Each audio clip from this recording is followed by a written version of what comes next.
അടുത്തൊരു ക്വസ്റ്റ്യൻ നോക്കാം. Discuss the continuity of the function f of x equal to 1/x where x not equal to 0.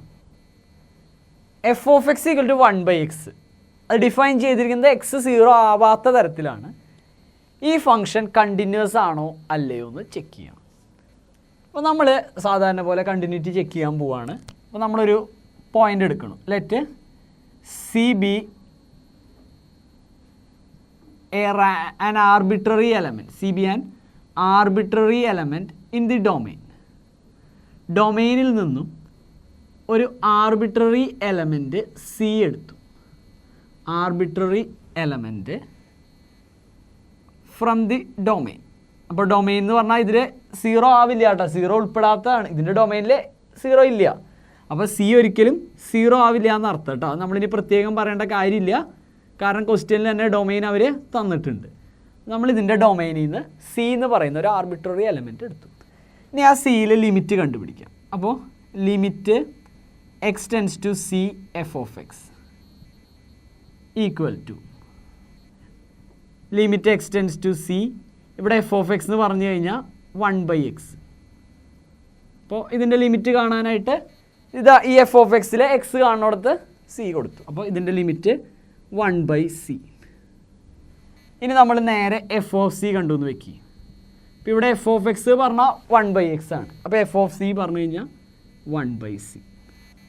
Therefore limit x tends to c f of x equal to f of c. അപ്പോൾ ഇവിടെ limit x tends to c f of x f of സിയോട് equal ആണ്. Therefore f is continuous function. f is a continuous function. അതായത് ഇങ്ങനെ F of സിയോട് equal ആണെങ്കിൽ F സിയിൽ continuous ആണെന്ന് പറയാം. സി ആർബിട്രറി അല്ലേ, സോ എഫ് എന്ന് പറയുന്നത് ഒരു കണ്ടിന്യൂസ് ഫംഗ്ഷൻ ആണ്. ഇനിയിപ്പോൾ ഈ ക്വസ്റ്റ്യനിൽ നമ്മൾ നോക്കുമ്പോഴേ ഇവിടെ ഡൊമെയിനിൽ 0 ഉൾപ്പെട്ടിട്ടില്ല. സോ നമുക്കിത് ഗ്രാഫ് വെച്ച് നോക്കുമ്പോൾ ചിലപ്പോൾ ഒരു കൺഫ്യൂഷൻ പോലെ തോന്നും. അപ്പോൾ അതുകൂടി ഞാൻ പറയുകയാണ്. ഇപ്പോൾ ഈ ഫംഗ്ഷൻ്റെ ഗ്രാഫ് വരികയാണെങ്കിൽ ഇങ്ങനെയാണ് ഈ ഫംഗ്ഷൻ്റെ ഗ്രാഫ് ഇരിക്കുക. സോ ഇത് നമുക്ക് പേന എടുക്കാതെ വരയ്ക്കാൻ പറ്റില്ല. പക്ഷേ ഈ ഫംഗ്ഷൻ ഒരു സ്പ്ലിറ്റ് വരുന്നത് അല്ലെങ്കിൽ പേന എടുക്കേണ്ട സാഹചര്യം വരുന്നത് എക്സ് ഈക്വൽ ടു 0-ലാണ്. 0-ൽ ഈ ഫംഗ്ഷൻ ഡിഫൈൻഡ് അല്ല. 0 എന്ന് പറയുന്ന പോയിന്റ് നമ്മുടെ ഡൊമെയിനിൽ നിന്ന് ഒഴിവാക്കിയിട്ടുണ്ട്. സോ ഈ ഫംഗ്ഷൻ ഇത് കണ്ടിന്യൂസ് ആണ്. അപ്പോൾ ഈ മോഡലിൽ ഇന്നൊരു പോയിന്റിൽ ഇത് ഡിഫൈൻഡ് അല്ല എങ്കിൽ അത് കണ്ടിന്യൂറ്റിനെ ബാധിക്കില്ല. ഇപ്പോൾ ഗ്രാഫ് നോക്കി ഒറ്റയടിക്ക് ഈ ഫംഗ്ഷൻ 0-ൽ കണ്ടിന്യൂസ് അല്ല എന്ന് പറയുന്നതിന് മുമ്പ് നമ്മൾ അതിൻ്റെ ഡൊമെയിൻ കൂടി ശ്രദ്ധിക്കണം.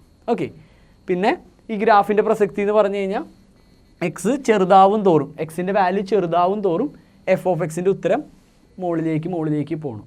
അതായത് ഇറ്റ് ബിക്കംസ് എക്സിൻ്റെ വാല്യൂ 0-യുടെ അടുത്തേക്ക് ഇങ്ങനെ റൈറ്റിലൂടെ 0-യുടെ അടുത്തേക്ക് വരുമ്പോൾ എഫ് ഓഫ് എക്സിൻ്റെ വാല്യൂ മുകളിലേക്ക് പോകണം. മുകളിൽ എന്ന് പറഞ്ഞാൽ ഇൻഫിനിറ്റിയിലേക്ക് പോകുന്നു, ഏറ്റവും വലിയ നമ്പറിലേക്ക് പോകുന്നു.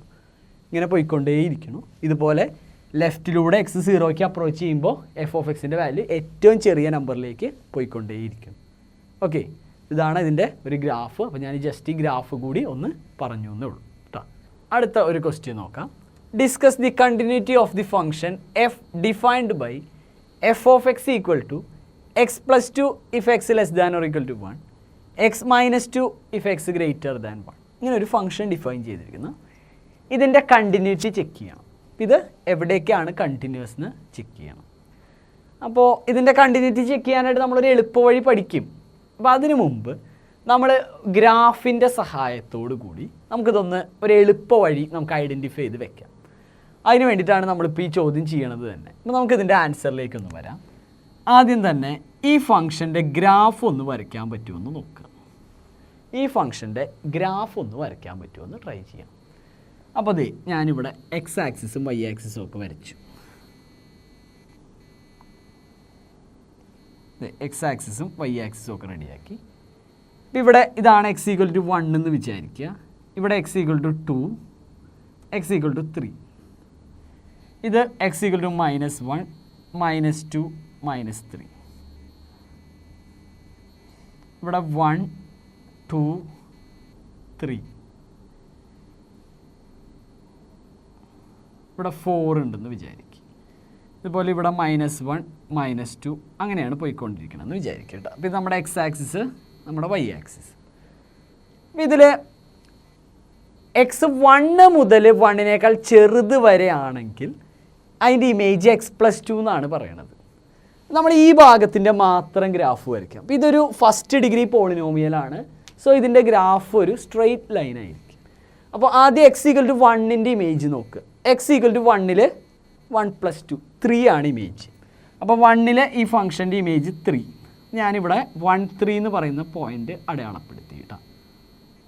ഇനി 1 ചെറിയ വാല്യൂ ഇപ്പോൾ 0 എടുക്കുകയാണെങ്കിൽ 0ൻ്റെ ഇമേജ് 0+2 2.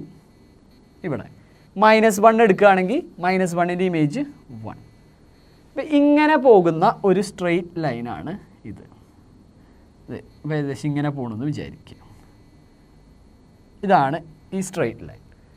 ഇനി x>1 ആണെങ്കിൽ ഇതിൻ്റെ ഇമേജ് x-2 എന്നാണ് പറയുന്നത്. അപ്പോൾ ഇതിവിടെ x>1 എന്ന് പറഞ്ഞാൽ x 1 വലുതെന്ന് അർത്ഥം. അപ്പോൾ 1ൻ്റെ തൊട്ട് മുകളിലുള്ള റിയൽ നമ്പർ എനിക്ക് അറിയില്ല. അപ്പോൾ ഞാനിവിടെ 1 ഇട്ട് കൊടുത്ത് നോക്കാം. 1 ഇട്ട് കഴിഞ്ഞാൽ 1ൻ്റെ ഇമേജ് വരിക 1 - 2 -1 എന്നാണ് 1ൻ്റെ ഇമേജ് വരിക. സോ ഈ പോയിൻ്റ് ഞാനിങ്ങനെ ഒരു ഓപ്പൺ ബബിളാക്കി ഇട്ടു. ഇത് നമ്മുടെ ഗ്രാഫിലില്ല, പക്ഷേ ഇതിന് ശേഷമുള്ള തൊട്ടപ്പുറത്തെ പോയിൻ്റ് ഉണ്ട്. ഇനി 1 വലിയ 2 കൊടുത്തു എന്ന് വയ്ക്കുക. 2ൻ്റെ ഇമേജ് വരിക 0. 3 കൊടുത്തു കഴിഞ്ഞ് ഇമേജ് വരിക 1. അപ്പോൾ ഇതിൻ്റെ ഗ്രാഫ് പോവുക ഇങ്ങനെ ഒരു സ്ട്രെയിറ്റ് ലൈൻ. അപ്പോൾ നോക്കി, ഇതാണ് നമുക്ക് തന്ന ഈ ഫംഗ്ഷൻ്റെ ഗ്രാഫ്. അപ്പോൾ ഈ ഗ്രാഫ് നോക്കുമ്പോൾ തന്നെ ഇതിൽ നോക്കിയേ, എക്സ് -∞ തൊട്ട് 1 വരെയുള്ള ഭാഗത്തൊക്കെ ഗ്രാഫ് തുടർച്ചയായിട്ട് ഒരു സ്ട്രെയിറ്റ് ലൈൻ പോലെയാണ് വന്നേക്കുന്നത്. ഇപ്പോൾ ഇവിടെ വരെയുള്ള പോയിന്റുകളിൽ ഒന്നും കണ്ടിന്യൂറ്റിക്ക് ഒരു പ്രശ്നവും ഇല്ല. ഫുള്ള് കണ്ടിന്യൂസ് ആയിട്ടാണ് ഗ്രാഫ് വന്നേക്കുന്നത്. അത് കഴിഞ്ഞ് x=1 എത്തുമ്പോൾ 1, 3 എന്ന് പറയുന്ന പോയിന്റ് ഇവിടെ മാർക്ക് ചെയ്തു. ഇനി അടുത്ത പോയിന്റ് മാർക്ക് ചെയ്യണമെങ്കിൽ നമുക്ക് പേന എടുത്ത് തിരിച്ച് ഇങ്ങോട്ട് വരണം. അതായത് വേറൊരു ഭാഷയിൽ പറയുകയാണെങ്കിൽ 1ലെ ലെഫ്റ്റ് ഹാൻഡ് ലിമിറ്റ് എത്രയാണെന്ന് നോക്കിക്കഴിഞ്ഞാൽ ലിമിറ്റ് x → 1 - f(x). 1ലെ ലെഫ്റ്റ് ഹാൻഡ് ലിമിറ്റ് എത്രയാണെന്ന് നോക്കിക്കഴിഞ്ഞാൽ 1ൻ്റെ ലെഫ്റ്റ് സൈഡിൽ കൂടെ അപ്രോച്ച് ചെയ്യുമ്പോൾ 3ലേക്കാണ് പോണത്. Left hand limit 3. 1ലെ റൈറ്റ് ഹാൻഡ് ലിമിറ്റ് എത്രയാണെന്ന് നോക്കിക്കഴിഞ്ഞ് കഴിഞ്ഞാൽ 1+. റൈറ്റ് ഹാൻഡ് ലിമിറ്റ് നോക്കുകയാണെങ്കിൽ റൈറ്റിലൂടെ അപ്രോച്ച് ചെയ്യണമെന്ന് വിചാരിക്കുക. അപ്പോൾ -1ലേക്കാണ് പോണത്. അപ്പോൾ നോക്കിയേ, ലെഫ്റ്റ് ഹാൻഡ് ലിമിറ്റും റൈറ്റ് ഹാൻഡ് ലിമിറ്റും സെയിം അല്ല. എവിടെ? At x=1. അപ്പോൾ ഈ ഫംഗ്ഷൻ x=1 കണ്ടിന്യൂസ് അല്ല.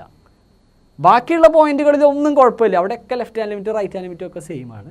പക്ഷേ ഈ x=1 ലെഫ്റ്റ് ഹാൻഡ് ലിമിറ്റും റൈറ്റ് ഹാൻഡ് ലിമിറ്റും ഡിഫറൻ്റ് ആണ്. സോ ഈ ഫംഗ്ഷൻ x=1 കണ്ടിന്യൂസ് അല്ല. This function f is not continuous at x=1. ബാക്കിയുള്ള എല്ലാ പോയിന്റിലും കണ്ടിന്യൂസ് ആണ്. അപ്പോൾ വേണമെങ്കിൽ ഇങ്ങനെയും പറയാം, f is continuous everywhere at x=1. x=1 ഒഴിച്ച് ബാക്കിയുള്ള എല്ലാ പോയിന്റിലും ഈ ഫംഗ്ഷൻ കണ്ടിന്യൂസ് ആണ്. അപ്പോൾ നമുക്കുള്ള ഒരു എളുപ്പവഴി എന്താണെന്ന് വെച്ച് കഴിഞ്ഞാൽ, ഇങ്ങനെ ഒരു ഫംഗ്ഷൻ തന്നു കഴിഞ്ഞാൽ ഇതിനെ സ്പ്ലിറ്റ് ചെയ്യണ പോയിന്റ് ഇല്ലേ, ഇപ്പോൾ ഇവിടെ ഇതിനെ സ്പ്ലിറ്റ് ചെയ്തേക്കുന്നത് 1 വെച്ചിട്ടാണ്. അപ്പോൾ ആ സ്പ്ലിറ്റ് ചെയ്യണ പോയിന്റ് മാത്രം എടുക്കുക. അവിടെ ലെഫ്റ്റ് ഹാൻഡ് ലിമിറ്റും റൈറ്റ് ഹാൻഡ് ലിമിറ്റും കാണുക. അത് നമുക്ക് ഗ്രാഫ് വരച്ച് കാണണമെന്നില്ല, അല്ലാണ്ട് കാണാൻ നമുക്കറിയാം. അങ്ങനെ ലെഫ്റ്റ് ഹാൻഡ് ലിമിറ്റും റൈറ്റ് ഹാൻഡ് ലിമിറ്റും കാണുക. അത് സെയിം ആവണുണ്ടോ, അല്ലെങ്കിൽ ആ പോയിന്റിൽ ലിമിറ്റ് എക്സിസ്റ്റ് ചെയ്യണുണ്ടോ എന്ന് നോക്കുക. അവിടെ വെച്ച് നിർത്താൻ പാടില്ല. ദെൻ ആ ലിമിറ്റ് f(1) ഈക്വൽ ആവണുണ്ടോ എന്നും ചെക്ക് ചെയ്യുക. അതായത് നമുക്ക് ആ സ്പ്ലിറ്റ് ചെയ്യണ പോയിന്റ് ഇല്ലേ, അവിടുത്തെ കണ്ടിന്യൂറ്റി ചെക്ക് ചെയ്യുക. നമ്മൾ പഠിച്ച ഡെഫിനിഷൻ വെച്ച് ആ പോയിന്റിലെ കണ്ടിന്യൂറ്റി മാത്രം ചെക്ക് ചെയ്യുക. അവിടെ മാത്രമാണ് ഈ ഫംഗ്ഷന് ഡിസ്കണ്ടിന്യൂറ്റി ഉണ്ടാവാൻ സാധ്യത, അതായത് കണ്ടിന്യൂറ്റി പോവാൻ സാധ്യതയുള്ളത്. അപ്പോൾ ഇങ്ങനെ ഒരു ഐഡിയ നമുക്കിനി കണ്ടിന്യൂറ്റി ചെക്ക് ചെയ്യാനായിട്ട് അപ്ലൈ ചെയ്യാം. അപ്പോൾ നമ്മൾ ഗ്രാഫിൻ്റെ ഐഡിയയിൽ നിന്ന് കൊണ്ടുവന്നതാണ്. ഓക്കെ, അപ്പോൾ ഇതുപോലെ തന്നെ നമുക്ക് ഇപ്പോൾ പഠിച്ച കാര്യം എല്ലാ സ്ഥലത്തും ഉപയോഗിക്കാൻ പറ്റുന്നുണ്ടോ എന്ന് ചെക്ക് ചെയ്യാനായിട്ട് അടുത്തൊരു എക്സാമ്പിൾ കൂടി നോക്കാം. ഇപ്പോൾ ഈ ക്വസ്റ്റ്യൻ നോക്കിയേ, find all points of discontinuity of the function f defined by, ഇങ്ങനെയാണ് ഡിഫൈൻ ചെയ്തേക്കുന്നത്. അപ്പോൾ നമ്മൾ ഇതിൻ്റെ ഗ്രാഫ് ഒന്ന് വരച്ച് നോക്കാം. അപ്പോൾ ഇതിൻ്റെ ഗ്രാഫ് നോക്കുമ്പോൾ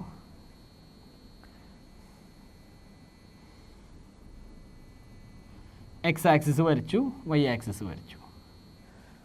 ഇവിടെ 1 എന്ന് പറഞ്ഞ പോയിന്റ് ഇതാണെന്ന് വിചാരിച്ച് ഇത് 2 ആണ്, ഇത് 3 ആണെന്ന് സങ്കല്പിക്കുക. ഇത് -1, ഇത് -2, ഇവിടെ -3. ഇത് 1, 2, 3, 4. ഇവിടെ -1, -2, -3 അങ്ങനെ പോകണം കേട്ടോ. ഇനി x = 1 ഇമേജ് 0, അതായത് 1, 0 ഈ ഗ്രാഫിലൊരു പോയിൻ്റാണ്. 1, 0 ഈ പോയിൻ്റ് കേട്ടോ. ഇനി x <1 x+2 ആണ്. അപ്പോൾ നമ്മൾ ആദ്യം x <1 എന്ന് പറഞ്ഞാൽ എക്സിൻ്റെ വില 1നേക്കാൾ ചെറുതെന്ന് അർത്ഥം. അപ്പോൾ 1ൻ്റെ തൊട്ട് താഴെയുള്ള റിയൽ നമ്പർ നമുക്ക് അറിയില്ല, നമ്മൾ 1 തന്നെ എടുക്കുക. 1 ഇമേജ് വരുന്നത് 3 എന്നാണ്.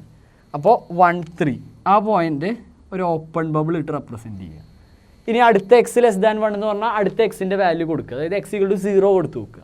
0യിൽ ഇമേജ് വരിക 2 ആണ്, അപ്പോൾ 0, 2. ഇനി അടുത്തതൊരു -1 കൊടുക്കുക, അപ്പോൾ ഇമേജ് വരിക 1 ആണ്. അപ്പോൾ ഇതിൻ്റെ ഗ്രാഫ് ഏകദേശം ഇങ്ങനെ ഒരു സ്ട്രെയിറ്റ് ലൈനായിട്ടാണ് പോവുക. ഇങ്ങനെ ഒരു സ്ട്രെയിറ്റ് ലൈനായിട്ട് ഇങ്ങനെ പോയിക്കൊണ്ടേയിരിക്കും. ഇനി ഇതിൽ ഈ ഭാഗം നോക്കാം. x > 1 ആകുമ്പോൾ ഇമേജ് x-2. അപ്പോൾ ആദ്യം ഇവിടെയും x 1നേക്കാൾ വലുതെന്ന് പറഞ്ഞാൽ 1ൻ്റെ തൊട്ട് മുകളിലുള്ള നമ്പർ നമുക്ക് അറിയില്ല. അപ്പോൾ നമുക്ക് 1 ആദ്യം കൊടുത്തു നോക്കാം. 1 കൊടുക്കുമ്പോൾ ഇമേജ് വരുന്നത് -1 എന്നാണ്. സോ അവിടെ ഒരു ഓപ്പൺ ബബിൾ ഇങ്ങനെ ഇട്ടു. ഇനി 1നേക്കാൾ വലിയ അടുത്ത വാല്യൂ 2 കൊടുക്കുക, 2ൻ്റെ ഇമേജ് വരുന്നത് 0. അടുത്തത് 3 കൊടുക്കുക, 3യുടെ ഇമേജ് വരിക 1. അപ്പോൾ ഇത് ചേർത്ത് വരയ്ക്കുമ്പോൾ ഏകദേശം ഇങ്ങനെ, പിന്നെ ഈ പോയിൻറ്റും ഉണ്ട്. ഇങ്ങനെയാണ് നമ്മുടെ ഫംഗ്ഷൻ്റെ ഗ്രാഫ് ഏകദേശം വരിക. ഇനി ഈ ഗ്രാഫ് നോക്കിയിട്ട് ഇതിൻ്റെ കണ്ടിന്യൂറ്റിനെ കുറിച്ച് നമുക്ക് പറയാം. ഇവിടെ 1ൽ വെച്ചാണ് ഈ ഗ്രാഫിനൊരു സ്പ്ലിറ്റ് സംഭവിക്കുന്നത്. അപ്പോൾ ഈ 1ൽ ലിമിറ്റ് x → 1 അതായത് ലെഫ്റ്റ് ഹാൻഡ് ലിമിറ്റ് എന്താ വരണേന്ന് നോക്കാം. 1ലെ ലെഫ്റ്റ് ഹാൻഡ് ലിമിറ്റ് എന്താണെന്ന് നോക്കാം. ഇതാണ് x = 1. ഇതിൽ ലെഫ്റ്റ് കോഡ് x = 1ലേക്ക് അപ്രോച്ച് ചെയ്യുമ്പോൾ f(x) 3യുടെ അടുത്തേക്കാണ് പോണത്. അപ്പോൾ ഇതിൻ്റെ ലെഫ്റ്റ് ഹാൻഡ് ലിമിറ്റ് 3. ഇനി 1ലെ റൈറ്റ് ഹാൻഡ് ലിമിറ്റ് നോക്കാം.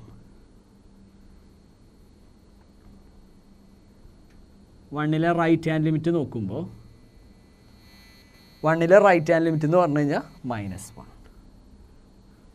ലെഫ്റ്റ് ഹാൻഡ് ലിമിറ്റും റൈറ്റ് ഹാൻഡ് ലിമിറ്റും not equal. LHL not equal to RHL. Left hand ലിമിറ്റും റൈറ്റ് ഹാൻഡ് ലിമിറ്റും ഈക്വൽ അല്ല. സോ ഈ 1 എന്ന് പറയുന്ന പോയിന്റിൽ ലിമിറ്റ് എക്സിസ്റ്റ് ചെയ്യണില്ല. ലിമിറ്റ് പോലും എക്സിസ്റ്റ് ചെയ്യണമെങ്കിൽ പിന്നെ കണ്ടിന്യൂറ്റിനെ കുറിച്ച് ചിന്തിക്കണ്ട. ഈ function f is not continuous at x = 1. അപ്പോൾ ഇതിലെ പോയിന്റ് ഓഫ് ഡിസ്കണ്ടിന്യൂറ്റി എന്ന് പറഞ്ഞാൽ x = 1 ആണ്. അപ്പോൾ ഇങ്ങനെ ഒരു ഫംഗ്ഷൻ്റെ ഗ്രാഫിൽ നിന്നും ഇങ്ങനെ കാര്യങ്ങൾ പറയാം. അപ്പോൾ ഇതിൽ നിന്ന് നമുക്കൊരു പുതിയ ഐഡിയ തന്നെ നമുക്ക് ഉണ്ടാക്കിയെടുക്കാം. എങ്ങനെയാണെന്ന് വെച്ച് കഴിഞ്ഞാൽ ഒരു ഫംഗ്ഷൻ തരുമ്പോൾ അതിനെ ഏത് പോയിന്റ് വെച്ചാണ് അതിൻ്റെ ഡൊമൈനെ സ്പ്ലിറ്റ് ചെയ്തേക്കണമെന്ന് നോക്കുക. അവിടെ മാത്രമാണ് ഈ ഫംഗ്ഷൻ്റെ കണ്ടിന്യൂറ്റി പോവാൻ സാധ്യത. അപ്പോൾ ആ പോയിന്റ് എടുക്കുക, അതിൽ ഫംഗ്ഷൻ കണ്ടിന്യൂസ് ആണോ എന്ന് ചെക്ക് ചെയ്യുക. നമ്മൾ ആദ്യം പഠിച്ച ഡെഫിനേഷൻ ഉപയോഗിച്ച്, അതായത് left hand limit right hand limit കണ്ട് ലിമിറ്റ് ഉണ്ടാവുണ്ടോ എന്ന് നോക്കുക. ഈ ലിമിറ്റ് f(a)യോട് ഈക്വൽ ആവുണ്ടോ എന്ന് നോക്കുക. ഇതൊക്കെ ശരിയാണെങ്കിൽ ഓക്കെ, ആ പോയിന്റിൽ ഫംഗ്ഷൻ കണ്ടിന്യൂസ് ആണ്. ഇതിലേതെങ്കിലും ഒരു കണ്ടീഷൻ തെറ്റുണ്ടെങ്കിൽ it is not continuous. It's a point of discontinuity എന്ന് പറയാം. ഓക്കെ, ക്വസ്റ്റ്യൻ നോക്കുക. Discuss the continuity of the function f given by f(x) = x+2 if x less than 0 - x+2 if x greater than 0. അപ്പോൾ ഇങ്ങനെ ഒരു F എന്ന് പറയുന്ന ഒരു function define ചെയ്തിരിക്കുന്നു. അപ്പോൾ ഇതിൽ എക്സ് 0-നേക്കാൾ ചെറുതാണെങ്കിൽ f(x) x+2, എക്സ് 0-നേക്കാൾ വലുതാണെങ്കിൽ f(x) -x+2. അപ്പോൾ 0ൽ ഈ ഫംഗ്ഷൻ ഡിഫൈൻഡ് അല്ല, അത് ശ്രദ്ധിക്കുക. ഈ ഫംഗ്ഷൻ കണ്ടിന്യൂസ് ഫംഗ്ഷൻ ആണോ എന്ന് ചെക്ക് ചെയ്യണം. അപ്പോൾ നമുക്ക് ഇതിൻ്റെ ഗ്രാഫ് ഉപയോഗിച്ച് തന്നെ ചെക്ക് ചെയ്ത് നോക്കാം. അപ്പോൾ നമ്മളിപ്പോൾ മൂന്നാമത്തെ ക്വസ്റ്റ്യൻ ആണ് ഇങ്ങനെ ഗ്രാഫ് ഉപയോഗിച്ച് ചെക്ക് ചെയ്യാനായിട്ട് പോണത്. അത് കഴിഞ്ഞ് നമുക്ക് ഇതിൽ നിന്ന് ഒരു ഐഡിയ തന്നെയാണ് ഈ ഗ്രാഫ് ഉപയോഗിച്ച് നമ്മൾ ചെയ്യണമെന്ന് ഒരു ഐഡിയ തന്നെ നമുക്ക് ഉണ്ടാക്കിയെടുക്കാം. ഞാനിപ്പോൾ ഓൾറെഡി അത് പറഞ്ഞിട്ടുണ്ട്. ഈ ഒരു പ്രോബ്ലം കൂടി കഴിയുമ്പോൾ അത് ക്ലിയർ ആക്കി വെക്കാം. അപ്പോൾ നമുക്കിതൊന്ന് ഗ്രാഫ് വരച്ച് നോക്കാം. എക്സ് ആക്സിസ് വൈ ആക്സിസും വെച്ചു. ഇപ്പോൾ എക്സ് 0-നേക്കാൾ ചെറുതാണെങ്കിൽ ഇമേജ് എക്സ് പ്ലസ് 2. നമ്മൾ ജസ്റ്റ് എക്സ് ഈക്വൽ ടു 0 എന്ന് വിചാരിക്കുക. അപ്പോൾ 0 ആണെങ്കിൽ ഇമേജ് 0 + 2 2 ആണ് വരിക. അപ്പോൾ ഇവിടെ 1 ഉണ്ടെന്ന് വെക്കുക. ഇത് 2, ഇത് 3, ഇവിടെ -1, ഇവിടെ -2, -3, 1 2 3 വിചാരിക്കുക. അപ്പോൾ ഇതിലെ എക്സ് 0 എന്ന് കൊടുത്താൽ ഇവിടെ 0 ഇല്ല, 0-നേക്കാൾ ചെറുത് മാത്രമേ ഇതിൽ പെടുള്ളൂ. പക്ഷേ 0-ൻ്റെ തൊട്ട് താഴെയുള്ള റിയൽ നമ്പർ ഏതാണെന്ന് നമുക്ക് അറിയില്ല. അപ്പോൾ നമ്മുടെ ഐഡിയ എന്താ വെച്ചാൽ 0 കൊടുത്ത് നോക്കുക. 0 കൊടുക്കുമ്പോൾ 0യുടെ ഇമേജ് 2 എന്നാണ് കിട്ടുക. അപ്പോൾ 0 2 ഈ പോയിന്റ് ഗ്രാഫിലില്ല. അപ്പോൾ ഇതൊരു ഓപ്പൺ ബബിളാക്കി വെച്ചു. ദെൻ 0-നേക്കാൾ ചെറിയ അടുത്ത വാല്യൂ -1 കൊടുത്തു. -1ൻ്റെ ഇമേജ് -1 + 2 എന്ന് പറയുമ്പോൾ 1 ആണ് വരിക. അതുപോലെ -2 കൊടുത്തു കഴിഞ്ഞാൽ ഇമേജ് 0 എന്നാണ് കിട്ടുക. അപ്പോൾ ഏകദേശം ഇതിൻ്റെ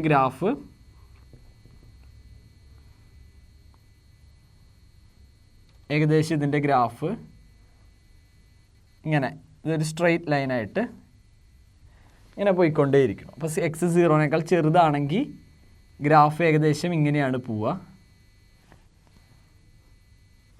ഇനി അടുത്ത കേസ് എക്സ് 0-നേക്കാൾ വലുതാണെങ്കിൽ, അപ്പോൾ നമ്മൾ ഇവിടെയും ആദ്യം തന്നെ എക്സ് ഈക്വൽ ടു 0 എന്ന് കൊടുത്തു നോക്കുക. അപ്പോൾ 0യുടെ ഇമേജ് -0 + 2 എന്ന് വെച്ച് കഴിഞ്ഞാൽ 2 എന്ന് തന്നെയാണ് വരിക. അപ്പോൾ 0 2 എന്ന് പറയുന്ന ഈ പോയിന്റ് തന്നെ. അപ്പോൾ ആ പോയിന്റ് നമുക്ക് പെടുത്താൻ പറ്റില്ല. അപ്പോൾ അതവിടെ ജസ്റ്റ് ഓപ്പൺ ബബിൾ പോലെ തന്നെ ഇട്ടേക്കണം. അപ്പോൾ ഈ പോയിന്റ് ഇങ്ങനെ ഇതൊരു ഓപ്പൺ ബബിളാക്കി ഇങ്ങനെ ഇട്ടു. അടുത്തത് 0-നേക്കാൾ വലിയൊരു വാല്യൂ കൊടുത്തു എന്ന് വയ്ക്കുക. അപ്പോൾ 0-നേക്കാൾ വലുതെന്ന് പറഞ്ഞാൽ 0ൻ്റെ തൊട്ട് മുകളിലുള്ള നമുക്ക് ഏതാണെന്ന് അറിയില്ല. ഇപ്പോൾ നമ്മൾ ജസ്റ്റ് 1 കൊടുത്തു എന്ന് വയ്ക്കുക. 1 കൊടുത്തു കഴിഞ്ഞാൽ -1 + 2 ഇമേജ് 1 എന്ന് തന്നെ കിട്ടും. ഇനി അതുപോലെ ഇപ്പോൾ 2 കൊടുക്കുകയാണെങ്കിൽ ഇമേജ് -2 + 2 0 എന്ന് കിട്ടും. അപ്പോൾ ഇതിൻ്റെ ഗ്രാഫ് പോവുക ഇങ്ങനെ. അപ്പോൾ നോക്കി, ഇതിൽ 0-ൽ ഈ ഫംഗ്ഷൻ ഡിഫൈൻഡ് അല്ല, 0-ൽ ഇത് ഡിഫൈൻഡ് അല്ല. അപ്പോൾ 0-ലെ കാര്യം നമുക്ക് നോക്കേണ്ട കേസില്ല. ബാക്കിയുള്ള എല്ലാ പോയിന്റിലും ഇപ്പോൾ ഇവിടെയുള്ള വേറെ ഏത് പോയിന്റ് എടുത്താലും ഇത് കണ്ടിന്യൂസ് ആയിട്ടുള്ളൊരു ഗ്രാഫാണ്. ഇവിടെ വരെ ഇതൊരു സ്ട്രെയിറ്റ് ലൈനാണ്. ഇതുപോലെ 0യുടെ അപ്പുറത്തേക്കും ഇതൊരു സ്ട്രെയിറ്റ് ലൈനാണ്. അപ്പോൾ ഇതിങ്ങനെ കണ്ടിന്യൂസ് ആയിട്ട് പേന എടുക്കാതെ തന്നെ നമുക്കിതിൻ്റെ ഗ്രാഫ് വരയ്ക്കാൻ പറ്റും. വേറെ ഏത് പോയിന്റ് എടുത്ത് നോക്കിയാലും ലെഫ്റ്റ് ഹാൻഡ് ലിമിറ്റും റൈറ്റ് ഹാൻഡ് ലിമിറ്റും സെയിം ആയിട്ടാണ് കിട്ടുന്നത്. അതുപോലെ ആ എഫ് ഓഫിൻ്റെ വാല്യൂ അത് തന്നെയായിട്ടാണ് കിട്ടുന്നത്. സോ ഈ ഫംഗ്ഷൻ നമുക്ക് ഈ ഗ്രാഫിൽ നിന്ന് തന്നെ പറയാം, clearly it is continuous function. Here F is a continuous function. F is a continuous function.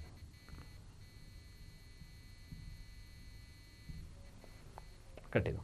ക്വസ്റ്റ്യനിൽ show that every polynomial function is continuous. നമുക്കിനി ജനറലായിട്ട് ഒരു കണ്ടിന്യൂസ് ഫംഗ്ഷൻ എഴുതാൻ പറഞ്ഞാൽ ധൈര്യമായിട്ട് ഏത് പോളിനോമിയൽ ഫംഗ്ഷൻ വേണമെങ്കിലും എഴുതാം. അപ്പോൾ അത് നമ്മളിവിടെ തെളിയിക്കാൻ പോവാണ്. റാൻഡമായിട്ട് ഏത് പോളിനോമിയൽ ഫംഗ്ഷൻ എടുത്താലും, ഇപ്പോൾ ഫസ്റ്റ് ഡിഗ്രി പോളിനോമിയൽ ആയിക്കോട്ടെ, സെക്കൻഡ് ഡിഗ്രി ആയിക്കോട്ടെ, ഏത് പോളിനോമിയൽ ഫംഗ്ഷൻ എടുത്താലും അത് എല്ലാ പോയിന്റിലും കണ്ടിന്യൂസ് ആണ്. അഥവാ ഒരു പോളിനോമിയൽ ഫംഗ്ഷൻ കണ്ടിന്യൂസ് ഫംഗ്ഷൻ ആണ് എന്ന് തെളിയിക്കാൻ പോവാണ്. അപ്പോൾ അതെങ്ങനെയാണ് തെളിയിക്കുക എന്ന് വെച്ച് കഴിഞ്ഞാൽ, ഇപ്പോൾ ഏതൊരു പോളിനോമിയൽ ഫംഗ്ഷൻ ആയാലും it must be of the form p of x equal to an(x)n plus an-1 x(n-1) plus extra plus a1x plus a0. ഈ രൂപത്തിലായിരിക്കും എല്ലാ പോളിനോമിയൽ ഫംഗ്ഷൻസും ഉണ്ടാവുക. ഏത് പോളിനോമിയൽ ഫംഗ്ഷൻ ആയാലും ഈ രൂപത്തിലായിരിക്കും ഉണ്ടാവുക. ഇപ്പോൾ ഇതിൻ്റെ ഡൊമെയിനിലുള്ള ഒരു എലമെൻറ്റ് ഞാൻ സി എടുത്തു എന്ന് വെക്കുക. Let see B an arbitrary element in the domain. ഇതിൻ്റെ ഡൊമെയിൻ റിയൽ നമ്പേഴ്സ് ആണെന്ന് വിചാരിക്കുക.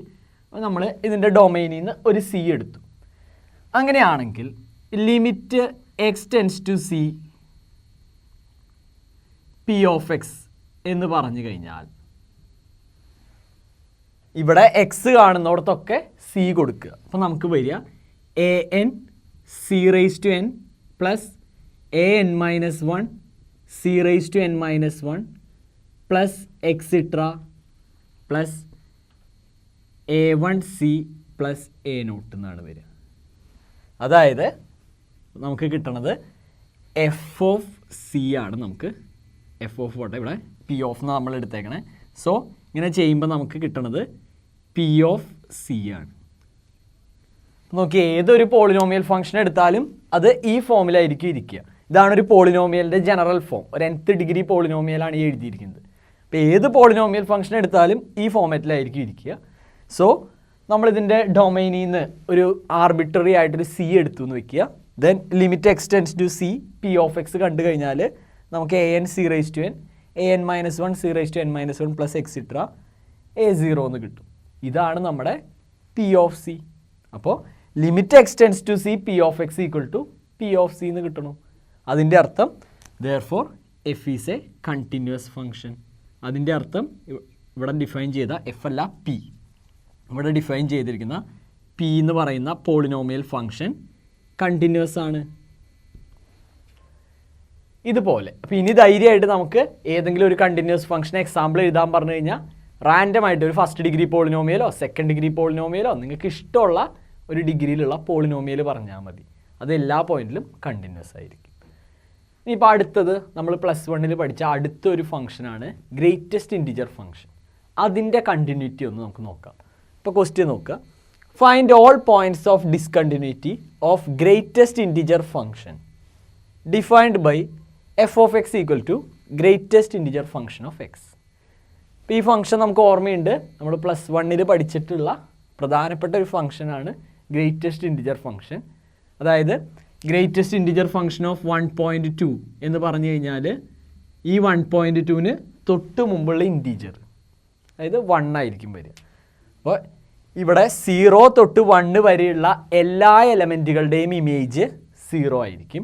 പക്ഷേ 1ൻ്റെ ഇമേജ് 1 തന്നെ. അതുപോലെ 1 തൊട്ട് 2 വരെയുള്ള സകല എലമെൻറ്റിൻ്റെയും ഇമേജ് 1 ആയിരിക്കും. 2ൻ്റെ ഇമേജ് 2. ഇനി 2 തൊട്ട് 3 വരെയുള്ള എല്ലാ എലമെൻറ്റിൻ്റെയും ഇമേജ് 2 ആണ്. അങ്ങനെയാണ് ഗ്രേറ്റസ്റ്റ് ഇൻറ്റിജർ ഫംഗ്ഷൻ നമ്മൾ ഡിഫൈൻ ചെയ്യുക. ഇതിനെ സ്റ്റെപ്പ് ഫംഗ്ഷൻ എന്നും വിളിക്കും. അപ്പോൾ ഇതിൽ പോയിൻറ്റ്സ് ഓഫ് ഡിസ്കണ്ടിന്യൂറ്റി ആരൊക്കെയാണെന്നാണ് ചോദിച്ചേക്കുന്നത്. അപ്പോൾ നമുക്ക് ഈ ഗ്രാഫ് നോക്കിക്കഴിഞ്ഞാൽ തന്നെ അറിയാം ഇതിലെവിടെയൊക്കെ വെച്ചാണ് നമുക്ക് പേന എടുക്കേണ്ടി വരുന്നത്. ഇപ്പോൾ ഇവിടെ വരച്ചു, 1 വെച്ച് പേന എടുത്തു, മോളിക്കുണ്ട്. ഇനി 2 വെച്ച് പേന എടുത്തു. അതായത് ഈ ഫംഗ്ഷന് ഇങ്ങനെ കട്ട് വന്നേക്കണത് 1 വന്നിട്ടുണ്ട്, 0, 1, 2, 3, 4, -1, -2, -3 ഇവിടെയൊക്കെ നമുക്ക് പേന എടുക്കേണ്ടി വന്നിട്ടുണ്ട്. അതായത് ഇപ്പോൾ 1 എന്ന് പറയുന്ന പോയിന്റ്, 1ലെ റൈറ്റ് ഹാൻഡ് ലിമിറ്റ് എത്രയാണെന്ന് ചോദിച്ചാൽ റൈറ്റ് ഹാൻഡ് ലിമിറ്റ് 1 ആണ്. ഇനി 1ലെ ലെഫ്റ്റ് ഹാൻഡ് ലിമിറ്റ് എത്രയാണെന്ന് ചോദിച്ചാൽ 0 ആണ്. ഇതുപോലെ 2 എന്ന് പറയുന്ന പോയിന്റ്, 2ലെ റൈറ്റ് ഹാൻഡ് ലിമിറ്റ് 2 ആണ്, ലെഫ്റ്റ് ഹാൻഡ് ലിമിറ്റ് 1 ആണ്. അപ്പം ഇങ്ങനെ ഇവിടെയുള്ള എല്ലാ ഇൻറ്റിജേഴ്സിലും ലെഫ്റ്റ് ഹാൻഡ് ലിമിറ്റും റൈറ്റ് ഹാൻഡ് ലിമിറ്റും ഡിഫറൻ്റ് ആണ്. സോ ഈ ഫംഗ്ഷൻ ഒരു ഇൻറ്റിജറിലും കണ്ടിന്യൂസ് അല്ല. അപ്പോൾ ഇതിലെ പോയിൻറ്റ്സ് ഓഫ് ഡിസ്കണ്ടിന്യൂറ്റി എന്ന് പറഞ്ഞു കഴിഞ്ഞാൽ ഓൾ ഇൻറ്റിജേഴ്സ്, എല്ലാ ഇൻറ്റിജേഴ്സും ഈ ഫംഗ്ഷൻ്റെ ഡിസ്കണ്ടിന്യൂസ് പോയിൻറ്റ്സ് ആണ്. അപ്പോൾ എഫ് ഈസ് ഡിസ്കണ്ടിന്യൂസ്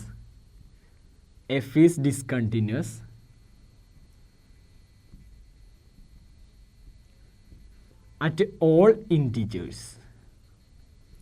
എല്ലാ ഇൻറ്റിജേഴ്സിലും എഫ് ഡിസ്കണ്ടിന്യൂസ് ആണ്. അപ്പോൾ ഇവിടുത്തെ പോയിൻറ്റ്സ് ഓഫ് ഡിസ്കണ്ടിന്യൂറ്റി എന്ന് പറഞ്ഞു കഴിഞ്ഞാൽ ഇൻറ്റിജേഴ്സ് ആണ്.